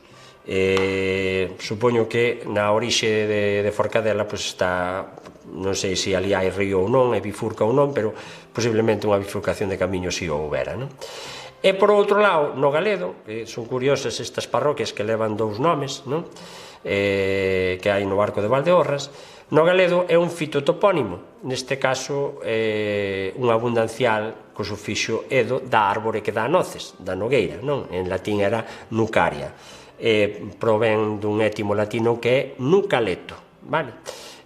Así que nada, a abundancia de nogueiras nesa parroquia, ou nesa aldea de Nogaledo, é o que motivou o seu nome. Non sei se hoxe en día aínda hai nogueiras por aí. Ben, outra parroquia con dobre nome é a de Millarouso e Santurxo. Por un lado, Millarouso é unha alteración, creemos que é unha alteración dun originario millaroso, é dicir, un derivado do milium, que é un millum miúdo ou paínzo, a través do sufixo abundancial oso. Por tanto, faría referencia a un lugar onde abundaba este tipo de planta chamada Panicum, científicamente Panicum miliaecium. Ben, palabriñas complexas. No caso de Santurxo, pois é un nome de santo, en latín era Santo Giorgio, e en galego deu a forma San Xurxo, que neste caso mantén o T do étimo Sanzt, do latín, vale? Por iso dá Santurxo en vez de San Xurxo, vale? Ben, aí tedes a figura de San Xurxo matando os dragóns, que é como que sempre se representa, vale? A parroquia da Proba, vale? Xa debos ben que é Proba, ben.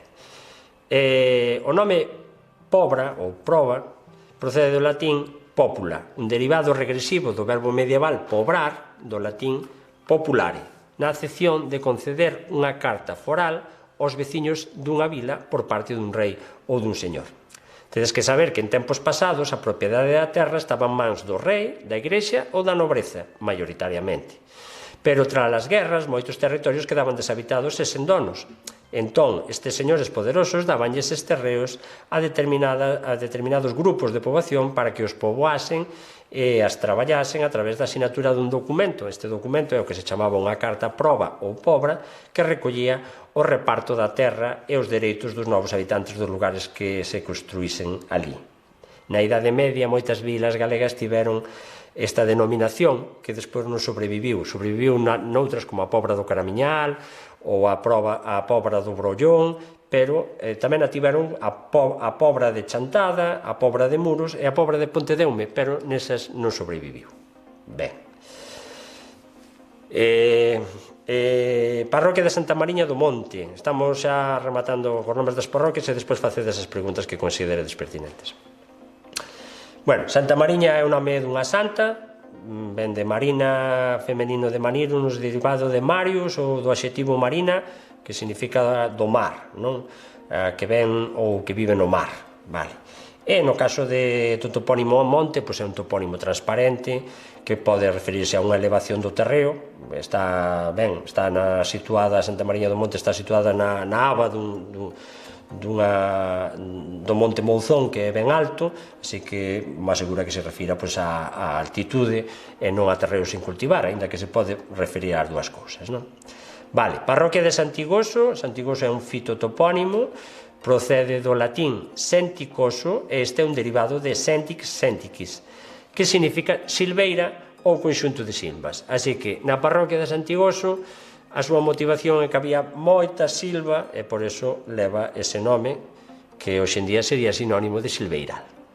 Ben, parroquia de Vilanova de Valdeorras, pois bueno, tamén é un topónimo latino, transparente. Vilanova é as vilae na época medieval eran explotacións agrícolas cunha casa de campo, e nova é pois un adxetivo que fai referencia a outra máis antiga que debía existir nas proximidades, a unha vila bella, lóxicamente, vale? Ben, parroquia de Viloira, xa nos queda só a parroquia de Viloira e a de Xaguaza. Viloira, este é un topónimo moi interesante, ven de Villa Auria. A xente sempre pensou que estes Auria tiñan relación co ouro, pero non. Estes Auria son hidrónimos prerromanos que teñen que ver coas augas. De feito, esta raíz hidronímica paleeuropea está presente tamén no nome de Ourense, é un topónimo moi preto da cidade de Ourense que é Oira. Aí atopamos estes topónimos prerromanos. Por tanto, insistimos, Viloira fai referencia á vila da auga, por decirlo de alguma maneira, a vila que está ao lado da auga. Ese é o que significa Viloira. E por último, a parroquia de Xaguaza. Ben, este topónimo aparece documentado no tombo de San Pedro de Montes con varias formas: Xaguasas, Xaguaza e Xagoza. Nós cremos que ten que ver que está relacionado con fitotopónimos como Chaguazo e Chaguazoso. O dicionario da Real Academia Galega define Chaguazo, castelán jaguarzo, como un arbusto da familia das cistáceas do que existen varias especies de follas case aciculares e abrancazadas polo envés. Ben, as palabras chaguazo e chougazo ainda se usan hoxe en día en todo o sueste ourensán, no norte de Trás-os-Montes, en Zamora e en León. Son palabras do léxico común para denominar este tipo de arbustos. Agora ben, resultanos un pouco difícil de explicar como pasa ese che a xe, vale? Entón, propoñemos outro posible étimo que é un hidrónimo prerromano que fai referencia ás augas. Quizáis o río Mariñán, o actual río Mariñán que atravesa esta parroquia, antigamente se chamara Xaguaza e faga referencia ao río. Ben, creo que ainda nos quedan 5 minutiños. Entón, gustaríame que eu teño aquí as etimoloxías dos nomes das aldeas. e que me preguntarades. Dádeme medio minuto para facer a conclusión e así despois xa dedicamos todo o tempo, xa saio da presentación e imos ao chat, vale? Entón, nada, o que quería transmitirvos aquí esta tarde, perdoádeme se vos fixo un pouco longa a miña charla, é que temos unha herdanza cultural dun valor incalculable, que é a lingua e a toponimia, e que temos a débeda cos nosos antepasados de conservala, cando menos, non? De non romper esa cadea da transmisión xeracional, non? Ben,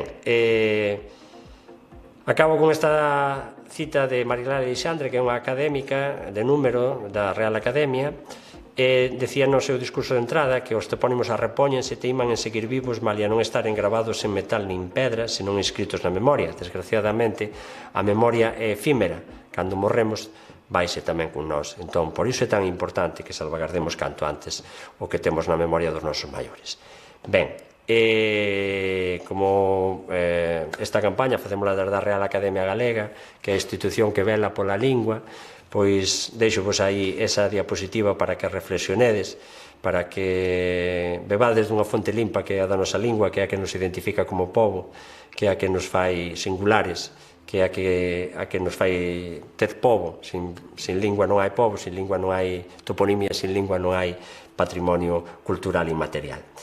Ben, moitas grazas pola vosa atención e agora, pois, insisto, a ver se podo contestarvos as preguntas do chat.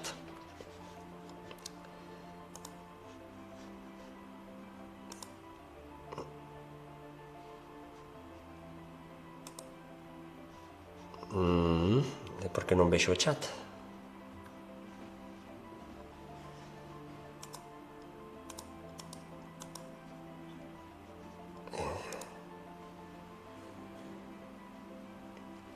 Espera, que eu creo que agora xa me deixa.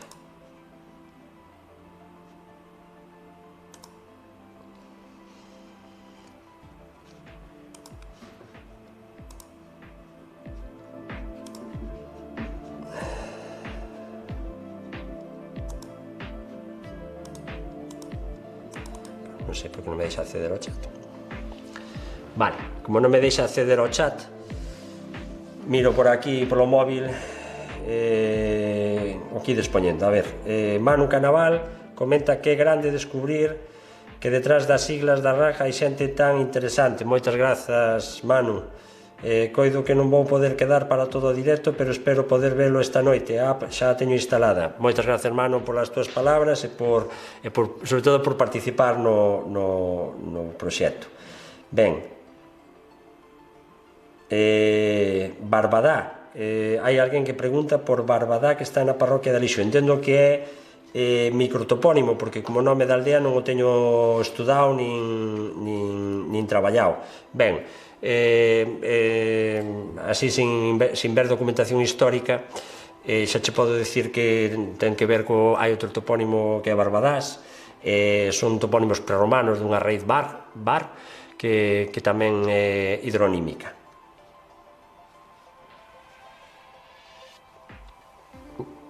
Pechouse. Vale, a ver, se alguén máis fai preguntas. De momento non. Graciñas, Vicente, moi interesante. Grazas a vos por escoitarme. Alguén máis que faga algunha pregunta? Eu entendo que agora estarán tocando os timbres nos institutos e que tedes que marchar, pero se alguén dos que estades no Teatro Lauro Olmo queredes preguntar algo, pois adiante, insisto, tedes, senón eu tamén vos comento algúns topónimos interesantes dos nomes das aldeas que dedes, que para iso os temos estudados. Mirade, mentras vai entrando algunha pregunta máis, mira, teño aí, vale. Pois devolvoche o móvil e vexo esa aquí neste. Se entra algunha pregunta máis, maravilloso, e se non, pois eu comento vos, pois por exemplo,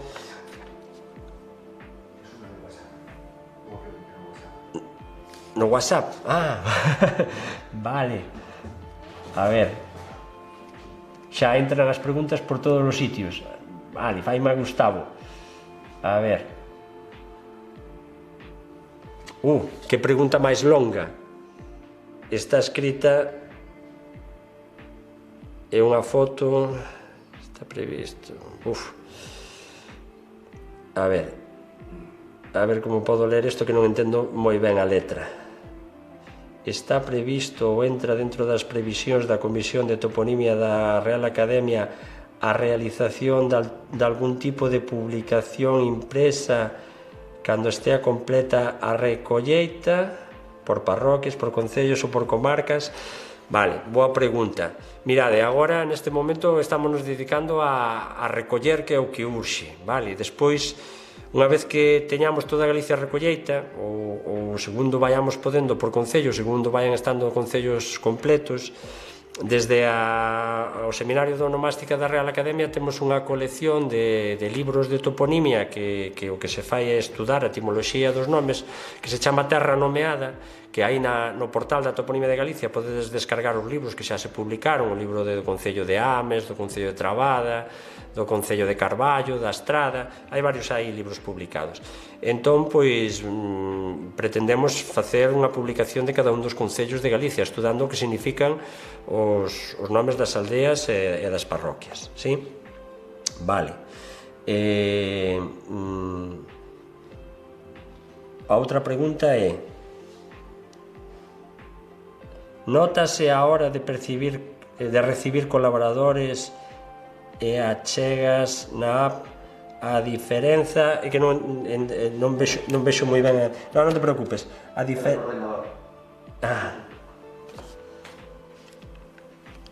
Vale, aí lese mellor no ordenar. Nótase a hora de recibir colaboradores e achegas na app a diferenza entre a Galicia Atlántica e o interior? Hai venda poblacional digital? Fenda. Debe ser Fenda. Sí, debe ser Fenda. Poblacional digital nese eido. Ben, non...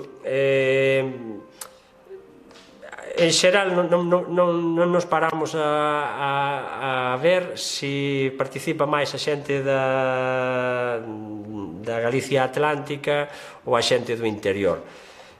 Vai un pouco por... Hai concellos tanto de interior como da costa, nos que hai moitísimos colaboradores, e tamén temos concellos tanto do interior como da Galicia Atlántica no que non temos ningún colaborador, non? Entón, pois, eu creo que non vai aí a cuestión, non? A ver, Jorge Álvarez Delgado di unha aclaración. O Camiño de Santiago que pasa por aquí é a ruta do Camiño de Inverno. Bueno, pois aí xa me colles, Jorge, non che sabería dicir, non estou tan posto nas variantes das rutas do Camiño de Santiago. Supoño que no Concello saberanche, Gustavo, saberache dicir mellor que a min se é da ruta de inverno ou que variante é esa, non? Ainda teño máis preguntas aquí no folio este que me mandaban. A ver. É unha afirmación, vale. Entendinche agora, Jorge. É a ruta do Camiño de Inverno. Vale, pois graciñas, Jorge, por aclararmo, porque eu non estaba moi ao tanto diso, desde logo. A ver, outra das preguntas que había escritas aquí á man: afortunada inmensa maioría dos microtopónimos que collemos oralmente ou sobre o terreo son nomes galegos. Con todo, hai unha porcentaxe moi pequena de nomes deturpados, castelanizados ou híbridos galego-casteláns. Cal é o tratamento e o criterio da Comisión de Toponimia nestes casos? Moi claro, é dicir, topónimo castelanizado, devolvelo á forma galega propia. No caso dos deturpados é un pouco distinto, todo hai que ver en que consiste esa deturpación. Poñovos un exemplo: no Ríos eu recollín un topónimo orixinariamente era, na documentación histórica da Idade Media, no catastro do Marqués de Ensenada, aparece como a Seara da Berea, pero leva, pois, ao mellor, máis de 100 anos a xente pronunciando a Sardabrea, por economía lingüística, por fonética sintáctica, por moitas cuestións, non? Entón, na microtoponimia, pois deixamos maioritariamente deixamos esas formas que a xente pronuncia. Quedou como a Sardabrea, na que este deturpado de alguna maneira, non? Que non é a forma originaria a Seara da Berea. Na toponimia maior, que é a que oficializa a Comisión de Toponimia, entran en xogo varios criterios. Entre eles, pois, un é a tradición escrita consolidada, a etimoloxía, o uso que fai a xente, e ás veces hai que priorizar uns sobre outros, non? Se cadra, se fora o nome de unha aldea, pois igual primaría o criterio da etimoloxía, pero non sempre, non sempre. Ben, temos máis aquí. Miguel Conde: boas tardes, Vicente. A escolla de proba e non pobra hai pouco nos sinais, evidentemente, claro. Débese á pervivencia do topónimo galego en Valdeorras? Sí, claro, evidentemente, claro. Ese é o motivo de que esa forma, e que además aparece na documentación histórica tamén escrita esa forma. Vale, creo que aquí neste escrito a man ainda quedaba outra pregunta, mentras non vai entrando outra. Vale, en relación co anterior, no caso de localizar topónimos históricos rexistrados nas fontes documentais,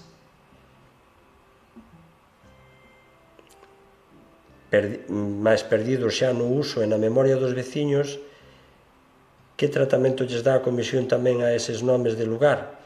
Bueno, pois a forma, lóxicamente, mantemos a forma histórica dese topónimo. Agora ben, se xa están perdidos na memoria da xente, non sei como os ides localizar, porque a aplicación, para meter un topónimo, hai que xeolocalizalo nun sitio.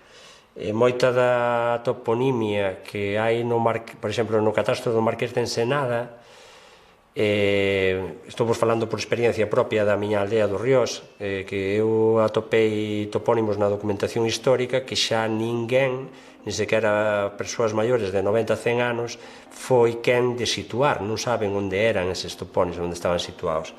Entón, eses non nos podemos meter lóxicamente na aplicación.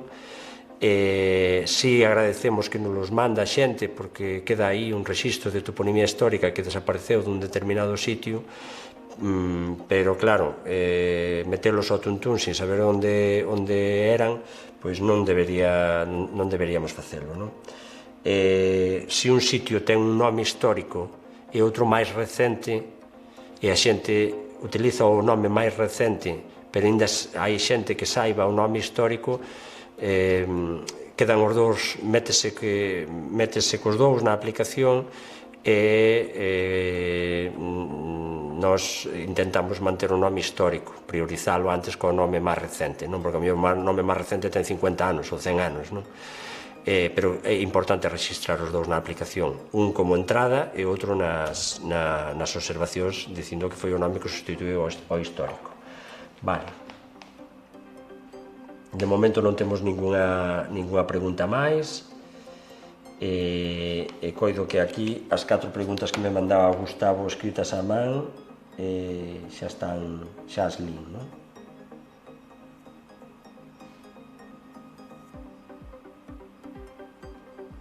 Vale, si, están lidas.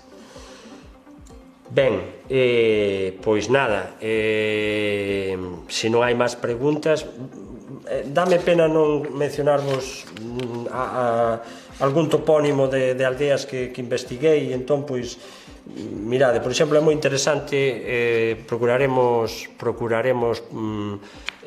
publicar no portal da Toponimia de Galicia algún destes topónimos tan interesantes. É unha aldea que se chama Reporicelo, na parroquia de Forcadela, no Galedo. Nós creemos que detrás dese nome, Reporicelo, hai un composto que sería río, porcello ou puricello, non? E que hai detrás deste porcello ou puricello? Pois serían diminutivos dos adxetivos públicos e públicas, non? É moi habitual atopar na documentación histórica, pois, este adxetivo ao lado de topónimos facendo referencia pois, a vías públicas, camiños públicos, fontes públicas, terreos que eran de propiedade pública. Iso sí, tampouco descartamos, como existe o nome medieval Puricellos, nome de persoa Puricellos, que poida referirse tamén a un nome de posesor, pero con río é máis difícil, non? Ben, e despois, que máis? Bueno, tedes unha aldea que se chama Soulecín, que procede do latín Saltum Licini. Saltum era a forma da que ven souto, originariamente facía referencia a un bosque, despois esa palabra especializouse para un bosque de castiñeiros, que é o que entendemos hoxe por souto, e este Licini era o xenitivo de posesor dun home chamado Licinio. Ben, xa que estabades aí as mulleres da Asociación de Veiga Muíños, pois nada, Veiga Muíños é un topónimo transparente, non? Veiga, xa sabedes que é un topónimo prerromano, sabemos o que significa Veiga, é un terreo próximo a un río, ou inundado por un río, son as terras, os prados sempre que hai próximos ao río, e muíños, pois tamén é unha palabra transparente, era unha veiga na que existían muíños, non? Posiblemente o topónimo se crease en singular e despois pasouse a plural a través dunha variante castelanizada que vemos moito na documentación histórica, que é Vegamolinos, aparece moitas veces como Vegamolinos. E despois tedes unha aldea que se chama tamén Bilobal, que Gonzalo Navaza pensa que detrás dese Bilobal hai un Vilan Lupale, porque hai topónimos que son Fillobal, que tamén ven de Fobium Lupale, que non é outra cousa máis que o foxo dos lobos, non? Entón, esta Vilan Lupale era a vila dos lobos, según a opinión de Gonzalo Navaza. O que pasa é que non temos tampouco documentación histórica que nos confirme esta teoría, non? Ben, eu creo que así os topónimos máis interesantes son os que vos mencionei. Así que, como vexo que xa non hai máis preguntas no chat, para quen ainda estedes escoitando, moitísimas grazas pola vosa atención, moitísimas grazas pola vosa paciencia, e nada, aquí estou a vosa disposición para axudarvos no que poida, pero sobre todo pídovos por favor que cada un achegue o seu granciño de area, os nomes que saiba, 4, 5, benvida sexa esa achega. Así que grazas de novo e ata sempre.